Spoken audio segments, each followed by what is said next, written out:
Guys আজকে আমি আপনাদেরকে এমন একটা ট্রিক শিখাবো যে ট্রিক্সটা বাংলাদেশকে পৃথিবীর কোনো ইউটিউবার এখন পর্যন্ত করতে পারে নাই। তো এই ট্রিক্সটা করার জন্য আপনাদেরকে সর্বপ্রথম একটা ম্যাক্স লেভেলের গান লাগবে। তো আমি ম্যাক্স গান হিসেবে মেশিন গানটা নিয়ে নিলাম। তো এখন চলেন ট্রিক্সটা যে জায়গায় করবো সেই জায়গায় চলে যাই। তো এই ছোট এই চার দোকানের এই ঘরের ভিতরে আমি ট্রিক্সটা করে ফেলবো। ট্রিক্সটা হলো আমি এই ঘরের ভিতরে এই মেশিন গানটা ফালাই রাখবো। এই যে ঘরের এই কোনায় আমি মেশিন গানটা ফালাইলাম, আবার ওই সাইডে একটা কালো ঘোড়াও রাখছি। এখন আমি এই ম্যাচটা থেকে সুন্দর মতো বের হয়ে যাবো। বের হয়ে গিয়ে অন্য একটা ম্যাচ স্টার্ট দিয়ে এখানে এসে দেখবো আমার গান এবং ঘোড়াটা আগের জায়গায় আছে কিনা।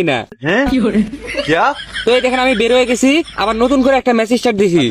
আরে এবার আবার নেক্সট ম্যাপে ফালাইছে। নেক্সট ম্যাপে তো আমি কোনো গান টান রাখি নাই, এই ম্যাপে থেকে কোনো লাভ নাই। অন্যদিন এই ম্যাপেও ট্রাই করে দেখবো নি। আপাতত এই ম্যাপ থেকে বের হয়ে যাই।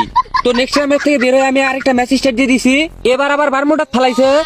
আমি আমার সেই চার দোকানের ঘরের উপরে নামতাছি, এই তো নামে গেছি। বাহ, আমার ঘোড়াটা এই জায়গায় দাঁড়ায় থেকে ঘাস খাইতেছে, কিন্তু আমি এই জায়গায় ছুঁয়ে গেলাম কালো ঘোড়াটা কিংবা লাল হয়ে গেছে। মনে হয় আমি দেরি করে আইছি দেখে এর আগে ঠেলায় লাল হয়ে গেছে।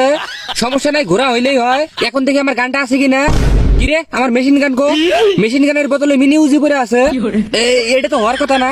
একটা গান থুয়ে যায় আমি 3-4 দিন পরে আইসি আবার ওই জায়গায় পাই। আজকে এরকম হইলো আমার সাথে, ঘোড়া আছে গান নাই। এই সময় হঠাৎ আবার জরিনের কল, দেই তো কলটা ধরি। হ্যালো জরিনা, বলো হঠাৎ করে কল দিছো কেন? কিরে বাইনচোদ, তুই এগুলো কি উল্টাপাল্টা ট্রিক্স দেখাস?